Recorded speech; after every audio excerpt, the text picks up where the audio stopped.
बच्चों, किरातार्जुनीयम महाकाव्य के प्रथम सर्ग का यह छठा श्लोक है, जिसे कि भारवी ने लिखा है। यहाँ पर युधिष्ठिर ने जिस वनेचर को दुर्योधन की राज व्यवस्था को जानने के लिए भेजा था, वह गुप्तचर वापस आकर के राजा युधिष्ठिर को राजा दुर्योधन के सभी समाचारों को बताता है। तो इस श्लोक में किरात विनम्रता प्रकट करता हुआ राजा युधिष्ठिर से कहता है, क्या कहता है कि निसर्ग दुर्बोधम अबोध विकलवा क्वै भूपतीनां चरितं क्वै जन्तवः तवानुभावो अयम वेद यन्मया निगूढ़ तर्म नैवर्त्म विदिशाम। अर्थात निसर्ग कहते हैं स्वाभाविक, दुर्बोध यानी कठिन, कहाँ तो स्वाभाविक दुर्बोध, अबोध विकलवा अज्ञान से विकल, अपनी ही विशेषताओं को बताते हुए इस पंक्ति में कहते हैं भारवी कि निसर्ग दुर्बोध, स्वाभाविक दुर्बोध, अबोध विकलवा अज्ञान से विकल, क्वै भूपति नाम चरित, कहाँ तो भूपतियों का चरित जो कि स्वभाव से दुर्बोध है, क्वै जंतव है, और कहाँ मेरे जैसा प्राणी। तो कहाँ तो राजाओं का चरित्र जो कि स्वाभाविक दुर्बोध अर्थात किसी के द्वारा जाना नहीं जा सकता, अज्ञान से विकल, मैं तो हूँ अज्ञान से विकल, और कहाँ आप भूपति नाम यानी राजाओं का चरित्र जो कि स्वभाव से दुर्बोध है। तब अनुभावो, सब आपका ही प्रभाव है, अयम वेदी यन्मया, मेरे द्वारा जो जाना गया है वह सब आपका ही प्रभाव है।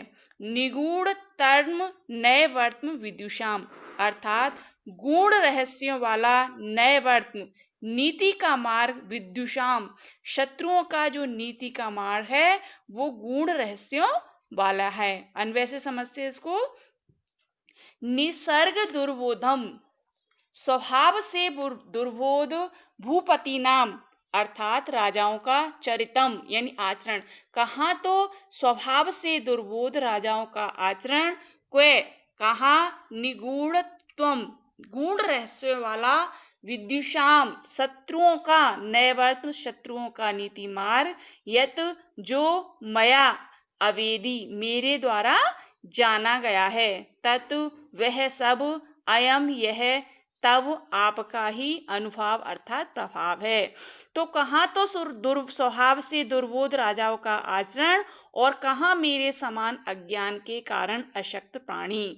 यह सब होने पर भी जो मैं आपके शत्रुओं के गुण तत्व वाले नीति मार्ग को जान सका हूँ, वह सब आपका ही प्रभाव है। यहाँ पर किरात की अत्यधिक विनम्रता प्रकट हुई है।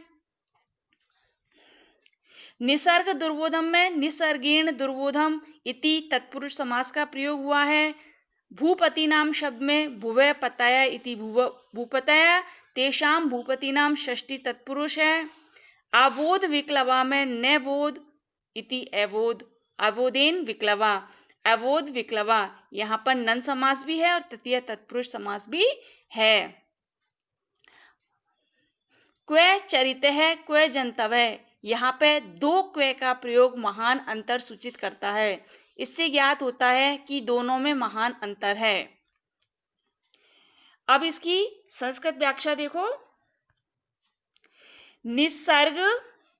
निसर्ग दुर्बोधम अर्थात स्वभावाद एव दुर्गेयम भूपतीनाम राज्ञाम चरितम आचरणम क्वै कुत्र वर्तते अबोध विक्लवा अज्ञानेन विह्लवा जंतवः मादृशा प्राणिनः क्वै कुत्र अर्थात द्वयोर एतयो कार्यो महदंतरम वर्तते तथापि निगूढ़ तत्वं निगूढ़ं गुप्तं तत्वं रहस्यं यस्य तत् विदिष्वां शत्रूणां नैवर्त्म नीति प्रयोगः यत् किंचित मया वनेचरेण अवेद ज्ञातम तत् तत् सर्वम अयम एषः तव स्वामिनः अनुभावः महिमा प्रभावो वा वर्तते। यहाँ पे नए वर्तन अर्थात राजनीति का मार्ग या सिद्धांत गूढ़ होता है। उसमें संधि, विग्रह, यान, आसन, संशय और द्वैधी भाव, ये 6 गुण होते हैं। इसी से राजनीति को षाढ़ गुण्य कहा जाता है।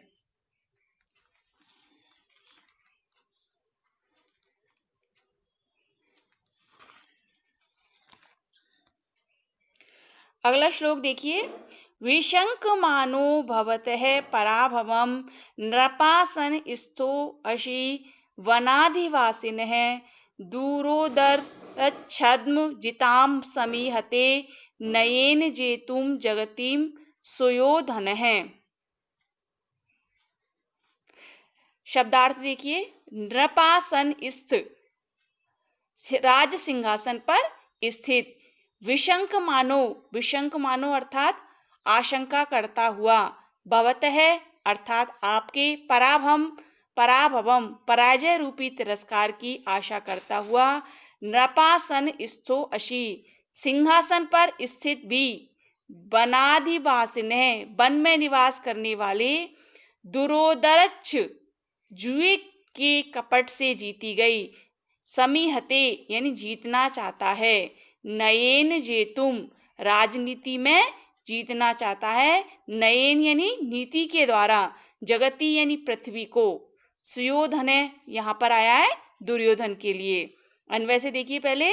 नृपासन स्थ अर्थात राज सिंहासन पर स्थित। अपि अर्थात भी। सुयोधन राज सिंहासन पर स्थित भी दुर्योधन। वनाधिवासिने वन में निवास करने वाले। भवतः पराभवम आपके पराजय रूप तिरस्कार। विशंक माने तिरस्कार की आशंका करता हुआ। दुरोदर छद्म जिताम जुए के कपट से जीती हुई। जगतीम पृथ्वी को। नयेन राजनीति से। जेतुम समीहते जीतना चाहता है। श्लोक से देखो। विशंक मानो अर्थात आशंका करता हुआ। भवतः पराभवम आपके पराजय रूपी तिरस्कार की आशंका करता हुआ। नृपासन स्थो अशि नृपासन अर्थात सिंहासन पर स्थित भी। वनादिवासिने वन में निवास करने वाले। दुरोदर जुए के द्वारा, कपट के द्वारा जिताम जीती गई पृथ्वी को। जगतिम अर्थात पृथ्वी को। समीहते नयेन जेतुम राजनीति से जीतना चाहता है। कौन? सुयोधन है अर्थात दुर्योधन है। वो राज सिंहासन पर आरूढ़ होता हुआ भी दुर्योधन वन में निवास करने वाले आपके पराजय की शंका करता हुआ जुए के बहाने जीती हुई पृथ्वी को अब राजनीतिक कौशल से जीतना चाहता है। अर्थात प्रजाजनों के हृदय में अपने सुशासन की छाप अंकित करना चाहता है। संस्कृत व्याख्या देखिए।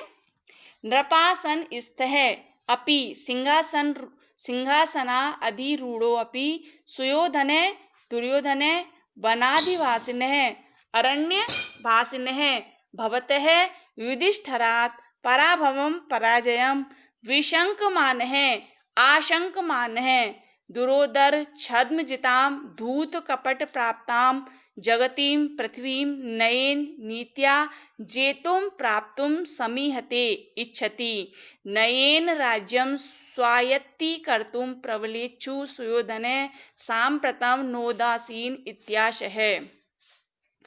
दुरोदर छद्म जिताम के विशेषण द्वारा यहाँ पर नयेन जेतुम के हेतु रूप में कथन से काव्यलिंग अलंकार है, जिसका लक्षण है हेतुर वाक्य पदार्थत्वे काव्यलिंगम उदाहृतम। नृपासनस्त नृपस्य आसनम नृपासनम तस्मिन् तिष्ठति इति नृपासनस्थ। पराभवम शब्द है यहाँ पे परा उपसर्ग पूर्वक भू धातु में अपभावे तम प्रत्यय है। समीहते सम उपसर्ग पूर्वक इह धातु लट लकार आत्मने पदम यहाँ पे है। नयेन शब्द में नी प्लस अच प्लस तेन। विशंक मानों में वी उपसर्ग पूर्वक शंख धातु में मान अर्थात शानच प्रत्यय। जेतुम जी उपसर्ग पूर्वक तुमुन प्रत्यय है।